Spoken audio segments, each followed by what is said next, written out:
Welcome to a lesser-known, yet uniquely charming part of the Bulgarian Black Sea coast, the beach area near Shabla. Located in northeastern Bulgaria, close to the Romanian border, this spot offers a completely different experience from the typical seaside resorts. Just outside the town of Shabla, on the road to Tiulenovo, right next to a prominent roadside statue, you'll find a wild stretch of coastline where nature remains untouched and travelers come to enjoy simplicity and peace. Access to this area is relatively easy. After leaving the town, follow the main road toward Tiulenovo. Just past the statue, a dirt track leads toward the sea, opening up into a wide, flat space, ideal for parking campers or setting up tents. The area is popular among van lifers, RV travelers, and camping enthusiasts from across Europe, drawn by the freedom to camp near the beach with no restrictions and no crowds. This is not a tourist-developed beach. There are no bars, no restaurants, and no public restrooms. And that's exactly what makes it special. Here, you wake up to the sound of the waves, sleep under open skies, and enjoy the coast in its purest form. The sand is soft, the water is clean, and the overall atmosphere is calm, natural, and free from noise or commercial activity. What can you do here? Camp freely with your RV, camper van, or tent right by the sea. Enjoy a quiet day at the beach with plenty of space and no crowds. Swim in the clean waters of the Black Sea and relax under the sun. Watch spectacular sunrises and peaceful sunsets from the cliffs. Take long walks along the coast toward Tiulenovo or the nearby Shabla lighthouse. Go fishing, take landscape photos, or simply unwind in nature. This is not a commercial destination, but an authentic one, full of freedom, openness, and a spirit of adventure. Off the beaten path, discovering unspoiled places, and spending time outdoors, the beach near Shabla might become one of your favorite summer spots.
Bine ai venit într-un colț mai puțin cunoscut, dar cu un farmec aparte al litoralului bulgăresc, zona de plajă de la Shabla. Situată în nord-estul Bulgariei, aproape de granița cu România, această zonă oferă o experiență complet diferită de stațiunile clasice de pe litoral. La ieșirea din orașul Shabla, pe drumul care duce spre Tiulenovo, chiar lângă o statuie impunătoare aflată pe marginea șoselei, se deschide o zonă sălbatică de coastă, unde natura este lăsată să respire liber, iar oamenii se bucură de simplitate și liniște.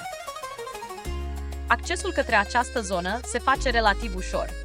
După ce ieși din oraș, urmează drumul principal spre Tiulenovo, iar imediat după statuie vei observa o deschidere către mare, unde drumurile de pământ duc spre un teren plat, ideal pentru campare.